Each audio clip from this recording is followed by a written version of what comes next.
আজকে রান্না করব আলু দিয়ে চিংড়ি মাছের একটা দুর্দান্ত সাথে রেসিপি তৈরি করব। তার জন্য চিংড়ি মাছগুলো ভালো করে ধুয়ে নিয়েছি। এতে নুন, হলুদ, কাশ্মীরি লঙ্কার গুঁড়ো আর লেবুর রস দিয়ে আধ ঘন্টা ম্যারিনেট করে রেখে দিয়েছিলাম। এদিকে কড়াইয়ে সর্ষের তেল গরম করতে দিয়ে দিয়েছি। এইবারে মাছগুলো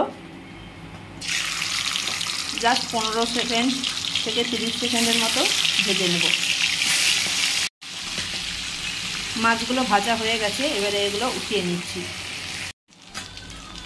ওই তেলেই গোটা জিরে ফোড়ন দিয়ে দিয়েছি। জিরেটা ভাজা হয়ে গেলে এবারে কুচনো পেঁয়াজগুলো দিয়ে দিচ্ছি। দিয়ে একটু ভালো করে ভেজে নিচ্ছি। এটা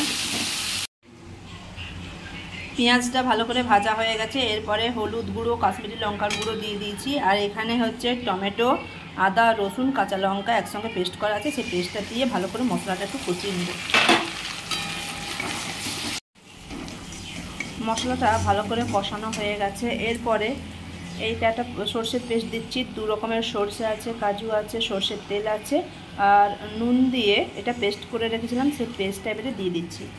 এরপরে এটা একটু ভালো করে কষিয়ে নিচ্ছি। মশলাটা কষানো হয়ে গেছে। এরপরে নুন হলুদ দিয়ে ভেজে রাখা আলুটা দিয়ে দিচ্ছি। ভালো করে এবারে এটা মিশিয়ে নেব।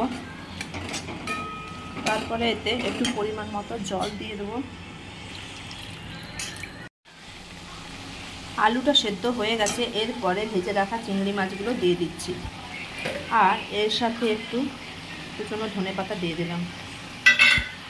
দিয়ে জাস্ট একটু 1 থেকে 2 মিনিট একটু ফুটিয়ে নামিয়ে নেব। আলু দিয়ে চিংড়ি মাছের রেসিপি আমার তৈরি হয়ে গেছে। ভিডিওটা দেখার জন্য ধন্যবাদ।